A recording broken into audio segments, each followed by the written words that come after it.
Je suis Sandra Namirambe, ministre de l'Évangile et responsable, par la grâce de Dieu, d'un ministère appelé Adasa Génération Ministry, qui vise à élever une génération d'hommes et de femmes de prière. Je sers Dieu avec passion aujourd'hui, mais mon parcours n'a pas toujours été droit. Je n'ai pas grandi avec mes parents, car je les ai perdus alors que je n'avais que 2 ans. C'est ma tante qui nous a pris en charge, mes frères et sœurs et moi. Nous avons grandi dans un endroit appelé Masagia, notre village natal. Ma tante était une catholique très pratiquante. Elle nous emmenait à l'église, priait avec nous, c'est ainsi que j'ai commencé à connaître Dieu. Mais même après avoir marché avec Dieu, après l'avoir servi dans l'église, j'ai chuté. J'ai connu une période de grande faiblesse spirituelle, un véritable éloignement. J'étais tombé très bas. À un moment donné, j'ai traversé une crise intérieure si profonde que j'ai envisagé le pire. J'ai écrit une lettre de suicide à ma sœur. Je pleurais beaucoup, non pas parce que je voulais vraiment mourir, mais parce que je ne voyais plus d'issue. C'était comme si une voix me poussait à prendre une décision rapide, sans réfléchir, pour que Dieu n'ait pas le temps d'intervenir. Je sais maintenant que c'était une ruse de l'ennemi. Ce jour-là, juste après être descendu de la montagne de prière, je suis allé directement chez mon petit ami. Il m'avait envoyé un message disant qu'il avait hâte de me voir. Et si ce garçon était revenu vers moi ce jour-là, je serais allé jusqu'au bout. Je me sentais perdu. Mais Dieu, dans sa miséricorde, m'a ramené. Il m'a relevé, restauré, et aujourd'hui je sers à nouveau avec puissance, par le Saint-Esprit. Mon histoire est une histoire de chute, mais surtout de rédemption. Et si je suis ici aujourd'hui, c'est parce que je crois que mon témoignage peut aider quelqu'un à ne pas baisser les bras. J'ai commencé à connaître Dieu très jeune. Je fréquentais l'école du dimanche, mais ce n'était pas juste une routine pour moi, j'avais une relation personnelle avec Dieu.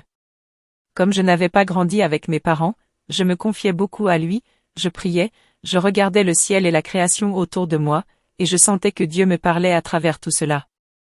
Je devais avoir environ 10 ans à cette époque. Même enfant, j'aimais lire la parole de Dieu, cela m'attirait. Plus tard, au secondaire, j'ai rejoint l'Union chrétienne à l'école. Cela a coïncidé avec un changement dans ma vie, j'ai été transféré chez une autre tante, qui était chrétienne née de nouveau, contrairement à celle avec qui j'avais grandi, qui était catholique. Je pense que c'était un plan de Dieu, car c'est là que mon vrai service pour Dieu a commencé. J'ai commencé à prier, à jeûner, à grandir spirituellement. Chez cette tante, il y avait un autel familial, une fois par semaine, un pasteur venait à la maison, nous prêchait, priait avec nous.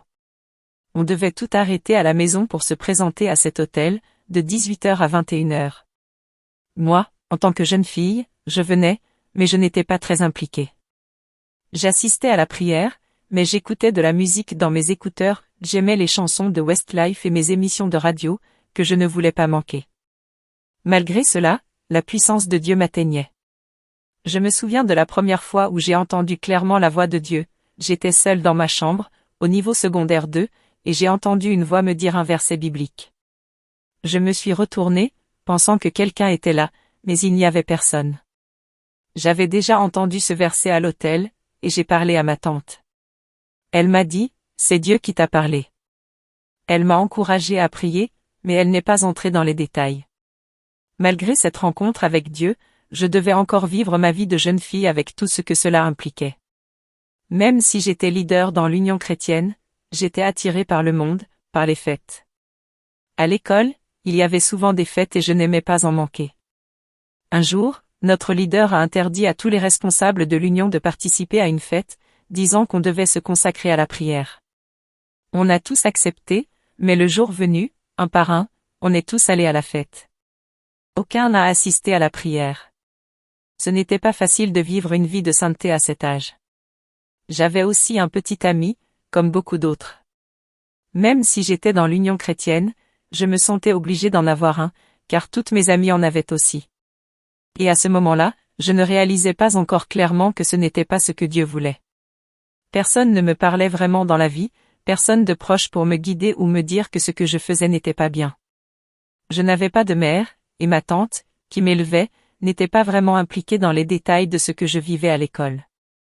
Avec le recul, je réalise que je traversais une dépression, mais à l'époque je ne le savais pas.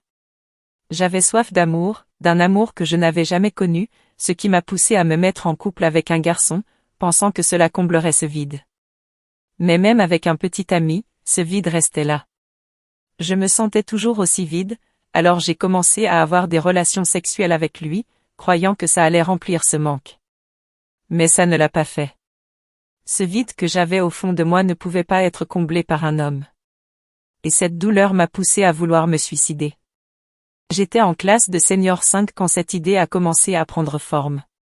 Comme je n'avais pas de parents, je pensais qu'un petit ami me donnerait le bonheur que je cherchais, mais ce n'était pas le cas. Rien ne m'apaisait. Pourtant, même dans ce moment sombre, je me souviens que Dieu m'a parlé.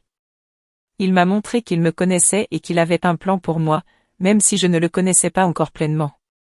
J'étais active dans l'union chrétienne, mais je n'avais pas encore une vraie relation avec Dieu. Puis un jour, je me suis réveillée et j'ai dit à tout le monde à l'école, je m'en vais. J'ai donné toutes mes affaires dans le dortoir, chaussures, uniformes, tout. Je disais à tout le monde, prenez ce que vous voulez. Les gens savaient que j'étais un peu rebelle. Je faisais partie d'un groupe de filles influentes à l'école, pas comme leader, mais j'aimais l'attention, et ce groupe me donnait une certaine confiance. En y réfléchissant, je crois qu'on était toutes des orphelines, et qu'on cherchait cette attention en se comportant de manière extravagante, juste pour être vue. Ce jour-là, j'ai ressenti comme une voix en moi qui me disait de mourir. Elle me répétait toute la journée, tu devrais mourir. Personne ne t'aime. Quand tu mourras, tu retrouveras tes parents. Personne ne se soucie de toi. Ce n'était pas une voix audible, mais une pensée très forte, comme une pression intérieure. J'étais convaincue que je devais mourir. Alors ce soir-là, j'ai prévu mon dernier repas. Je voulais acheter de la nourriture à la cantine et y mettre du poison. J'ai même pris soin de demander à un garçon que je ne connaissais pas d'aller m'acheter du poison, en lui disant que c'était pour tuer les rats dans notre chambre. Il a accepté, et je l'ai attendu toute la soirée, mais il n'est jamais revenu. Ce qui est incroyable, c'est que je n'ai plus jamais revu ce garçon à l'école. Jamais. Notre école n'était pas très grande, donc on connaissait à peu près tout le monde. C'était une école en internat, donc il était difficile de passer inaperçu. Je l'ai cherché, je voulais le confronter, mais je ne l'ai jamais retrouvé. À ce jour, je me demande encore s'il s'agissait vraiment d'un être humain. Quand je donnais mes affaires à mes camarades, personne ne posait de questions. Ils étaient jeunes, tout comme moi, et pensaient simplement que j'étais têtue. En réalité, ils profitaient de la situation puisqu'ils récupéraient mes affaires sans se soucier de la raison. Ce soir-là, le garçon n'est jamais revenu. Et le lendemain matin, quelque chose a changé dans mon esprit. Je crois que le diable pousse les gens à agir rapidement, parce qu'il sait que si tu prends le temps de réfléchir, Dieu peut intervenir. Il veut que tu passes à l'acte sans délai, forniquer, tuer, te suicider, car il sait que tu peux changer d'avis. Ce retard, cette attente qui m'a empêché d'obtenir le poison ou de passer à l'acte immédiatement, a permis à Dieu d'intervenir. Ce soir-là, j'étais allé m'asseoir dans une salle de classe pour écrire une lettre de suicide à ma sœur. Je pleurais, parce que je ne voulais pas vraiment mourir. Les gens qui se suicident ne veulent pas mourir. Il y a une force spirituelle derrière, une pression invisible, presque irrésistible. J'étais vraiment déterminée. Si ce garçon était revenu avec ce que je lui avais demandé, j'aurais mis fin à mes jours, c'est certain. J'étais prête. J'avais même un petit ami à l'époque, mais je ne lui ai même pas dit au revoir. Je m'en fichais complètement, car il ne remplissait pas le vide que je ressentais. Rien ne le remplissait. Mais Dieu soit loué, ce garçon n'est pas revenu. Et le lendemain matin, mes pensées sont revenues à la normale. J'ai regardé la vie autour de moi et j'ai vu à quel point elle était belle. Depuis ce jour, je n'ai plus jamais envisagé le suicide. Même quand les choses vont mal, je sais que Dieu m'aime, que des gens m'aiment, et que ma vie a un but. J'ai terminé mes études secondaires, puis j'ai rejoint l'université. Et c'est là que j'ai été saisie par le Saint-Esprit. Mais entre ce moment de tentative de suicide et mon entrée à l'université, je continuais à aller à l'église, j'étais encore leader dans l'union chrétienne. Je priais toujours. Mais c'est un autre chagrin d'amour qui m'a poussé à m'attacher plus profondément à Dieu. Juste après le secondaire, avant l'université, je me suis remise en couple. Je n'arrivais pas à rester seule, j'avais toujours besoin d'un petit ami pour combler ce vide. Le précédent, c'était fini après l'école. Mais rapidement, j'ai rencontré un autre garçon. C'était devenu une habitude de passer d'une relation à une autre, toujours à la recherche d'une consolation que je ne trouvais pas. Je me rendais compte que je cherchais à me retrouver à travers ces garçons. Je me suis encore lancée dans une autre relation pendant les vacances avant d'entrer à l'université. J'ai rencontré un garçon, mais il m'a profondément brisé le cœur. Il était déjà avec une autre fille. Cette trahison m'a poussée à revenir vers Dieu, le seul qui avait toujours été fidèle dans ma vie. C'est à ce moment-là que j'ai rejoint l'église du pasteur Wilson Bujambe, avant même d'entrer à l'université. Je cherchais un endroit où je pourrais guérir, un cadre différent de l'église de ma tante, qui était plutôt remplie de personnes âgées. J'avais besoin d'une atmosphère jeune, dynamique. C'est ce que j'ai trouvé là-bas. Même si je n'avais pas de quoi payer le transport, je marchais jusqu'à l'église avec plaisir. C'était un moment où j'ai commencé à guérir. Petit à petit, la douleur que j'avais dans le cœur s'est dissipée. C'est dans cette saison de ma vie que j'ai véritablement commencé le ministère de manière sérieuse. Concernant ma guérison, ce n'était pas instantané. C'était un processus. Chaque matin, je me réveillais avec de la colère. Je maudissais ce garçon. Je lui lançais des paroles dures en me disant qu'en tant qu'enfant de Dieu, j'avais une autorité spirituelle. Je disais qu'il ne connaîtrait jamais la paix, qu'il ne se marierait pas, qu'il ne serait jamais heureux. Je faisais ça chaque matin vers 6 heures. Je priais comme on priait dans ma famille, mais avec mes propres intentions. Puis un jour, le Saint-Esprit m'a parlé doucement, « Sandra, et si tu utilisais toute cette autorité et cette puissance que tu as, non pas pour le maudire, mais pour prier pour ta destinée ?» Cette parole m'a bouleversée. J'ai compris que je perdais mon temps à envoyer des malédictions, alors que j'aurais pu avancer vers le but que Dieu a pour moi. C'était une sagesse divine. Je savais que c'était le Saint-Esprit, car à chaque fois qu'il me parle, il me dit quelque chose que je ne peux pas imaginer par moi-même. Une pensée au-delà de ma logique. C'est comme ça que je reconnais sa voix. C'est à ce moment-là que j'ai compris que c'était le Saint-Esprit qui me parlait. Il m'a parlé d'une manière si douce, alors que moi, j'étais pleine de colère et que je voulais maudire ce garçon. Cette sagesse venue de lui m'a profondément touchée. C'est cette douceur dans la réprimande qui m'a fait tomber amoureuse du Saint-Esprit. Il ne m'a pas condamnée durement, mais avec amour.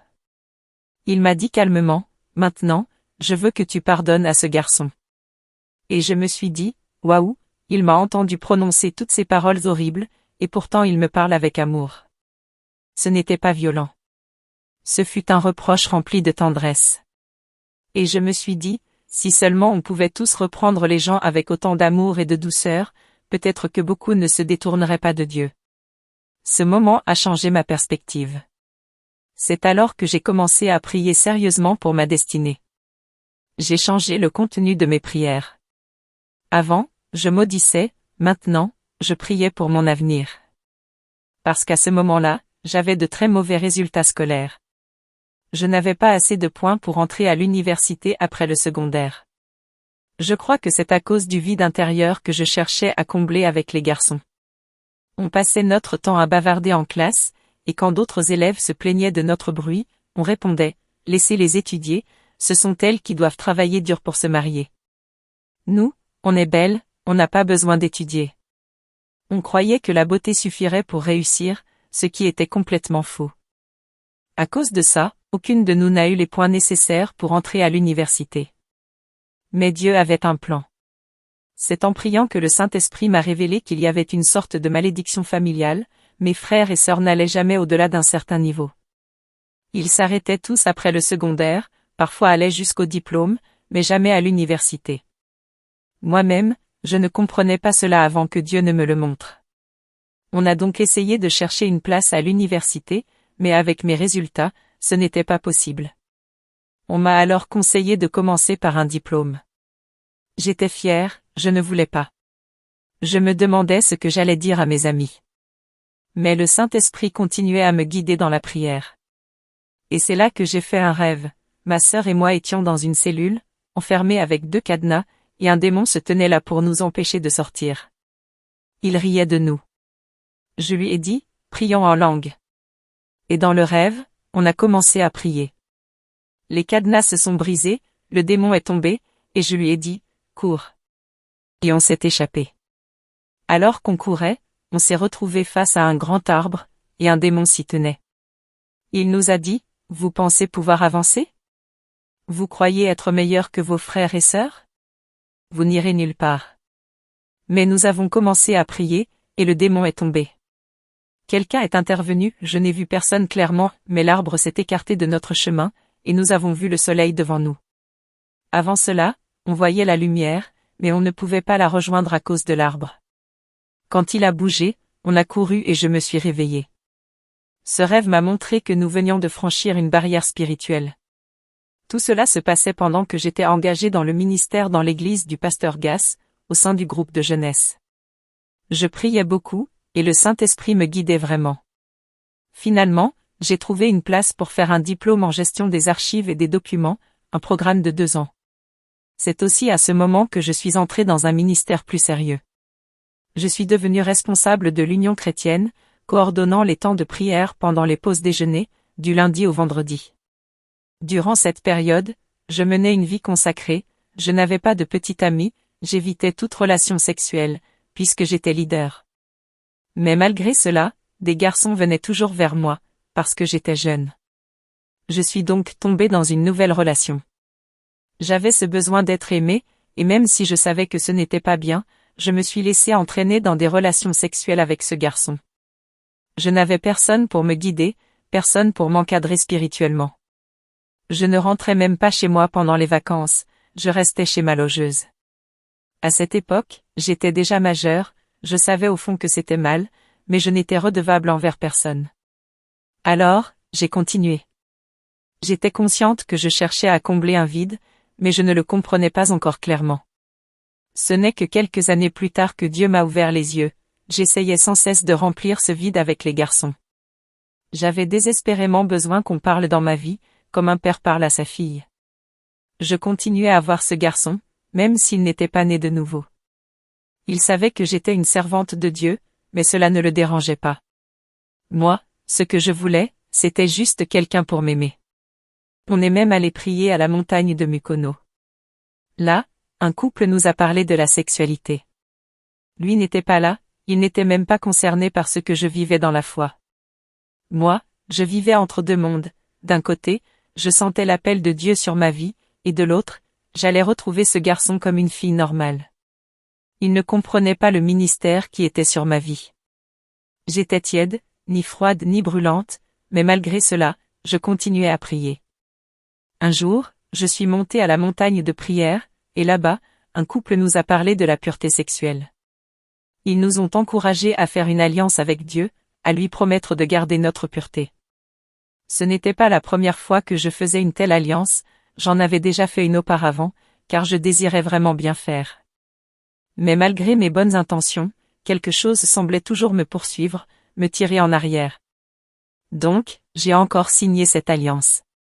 Mais à peine redescendu de la montagne de prière, ce garçon m'envoie un message, « J'ai hâte de te voir ».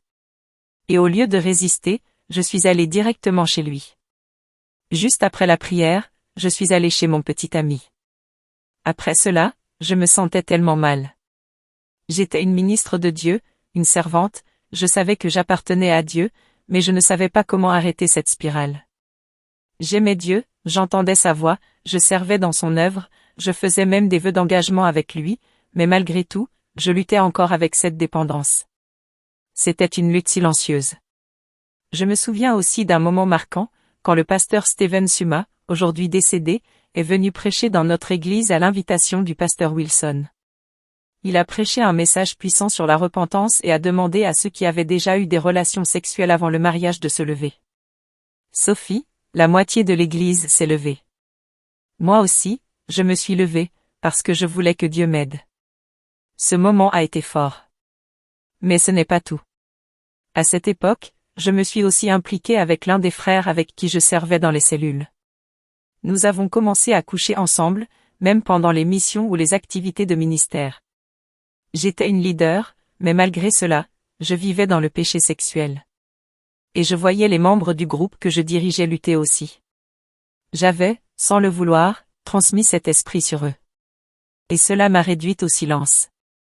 Je n'avais plus la puissance pour parler contre cela, parce que moi-même j'étais tombé dedans. C'est exactement ce que fait l'ennemi, il pousse les ministres à tomber, pour qu'ils perdent toute autorité spirituelle. Et ce que je ne savais pas, c'est que j'étais sur le point de m'engager dans quelque chose qui allait complètement refermer une porte que Dieu avait pourtant ouverte dans ma vie.